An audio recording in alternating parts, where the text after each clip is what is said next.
Religion in the ancient world and in Ostia Antica wasn't something that you had to get initiated into. It just was. And you learned who the gods were and what they did and how they took care of you in your life. So you willingly would participate in the festivals, in the sacrifices. It's a social occasion. There can be lots of entertainment. It's something that you just wanted to do. There's really only two rules that govern this religious tolerance. And that is, any other religion cannot be a polemic against the religion of Rome, and any other religion can't be out there advocating non-payment of taxes to Rome. When we talk about the polytheistic society of the Romans and the Greeks, we typically use the word paganism, but that's incorrect. That's actually a term that's conceived of by the Christians when they want to find a way to talk about all those other people that are worshiping those myriad of gods. But the people themselves in antiquity didn't call themselves pagans. Hey, I'm a pagan. Are you a pagan? Hey, we're all pagans. Because that's what everybody was. Everybody was worshiping all these various gods. In Ostia, the patron god is always important, and that's Vulcan. He's going to be very important for placating so that you don't have fires that destroy your city, a city that's going to contain so much of the grain for ancient Rome. You have, of course, temples dedicated to Jupiter, to Hercules, and then there are many gods that are related to the grain trade, like Ceres and Fortuna and space. Public shrines can appear all throughout the city. They can appear in niches on apartment buildings, they can be outside of warehouses, they can even be inside public buildings, they can be in public lavatories, they can be in entrances to people's homes. So basically there's a lot of access to the gods, and there are many occasions throughout the day in which you are going to be venerating the deities, even if it's something like making a motion or having some kind of a prayer or pouring some simple offering. There's an interesting situation with religion because there's religions from all over the Roman Empire, getting religions from the east, from the south, from the Mediterranean, all over Greek religions, as well as Persian and other Eastern cults that are coming in. A lot of that's due to the grain trade, so there's a lot of trade passing through, and so Ostia becomes pretty tolerant of a lot of different religions. Magna Mater is an Eastern deity from Turkey and is a very prominent cult within the city of Ostia. She's also very big in Rome. And this cult was particular because the priests would sacrifice part of themselves to the goddess. They would castrate themselves in honor of the goddess Magna Mater.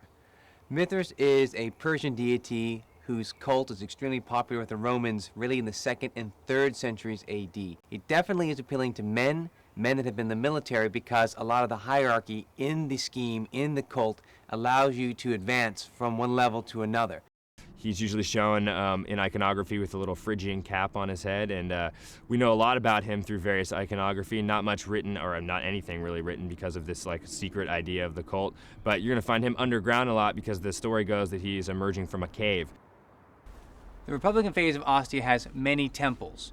Two that stand out are the 4 Republican temples that are nearby the Augustan Theater. There are 4 Republican temples that are built all at the same time, built by one person. And then we have a very large sanctuary that is dedicated to Hercules.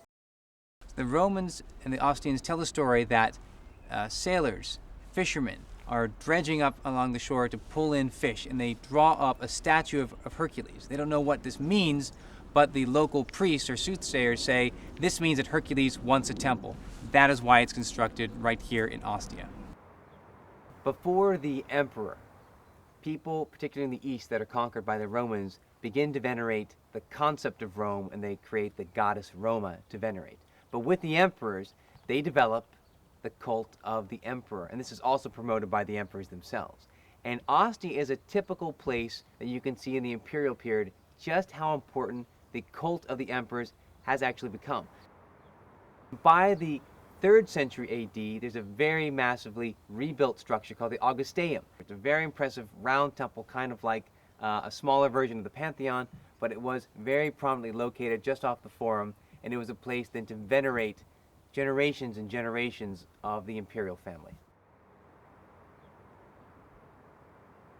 During the time of the Roman Empire, by the 2nd century BC, Jews were arriving in Rome as slaves, and on many occasions you have diasporas. So Jews are leaving Judea, which was a Roman province, throughout the imperial period and going to other places. So there's a really big Jewish population in Alexandria and Egypt. There's a big Jewish population in Rome. And to say that Rome has 12 synagogues in Trastevere, that's a sign of a very large population. Ostia itself also has a synagogue, and it's a very large synagogue. We can date it to the 2nd and 3rd centuries AD, if not earlier. And this is yet another sign of the cosmopolitan nature of Imperial Ostia. One of the more ironic examples of history we have of Roman tolerance for other religions and how it operates is when a little rabbi from Galilee goes to Judea and finds in the temple there money changing. And he becomes so upset that he starts overturning the tables within the temple. This, of course, creates great stress and great anxiety for the leaders of the temple state, because they know the chief operating principle by which Judaism can continue under Roman occupation is that the payment of taxes must go forward. There are different periods of toleration and persecution of the Christians in the 1st, 2nd, and 3rd centuries AD. But by the 4th century, you have Constantine, and by 313, you have this proclamation that says that Christianity is now legally recognized as a religion. Christianity begins with Jerusalem and ends with Rome. The destruction of the temple in Jerusalem creates a traumatic moment for both Judaism and Christianity. And it's within this traumatic moment that Christianity starts to think of itself as fundamentally separate from Judaism. As the decline of Ostia is taking place, as some buildings are falling out of use, the Christians are then moving into these buildings and modifying them and sculpting them in their own way to form basilicas and to form Christian spaces out of these old pagan buildings. With the legalization of Christianity, what you're ultimately going to have is it getting more firmly rooted and ultimately adopting and absorbing a lot of the very popular pagan traditions and practices. The Judaic prohibition against imagery and iconography is now foregone, and Christianity starts to adopt the iconography of Roman spirituality and culture. This founding of a new theology assimilates the spirituality of Roman life.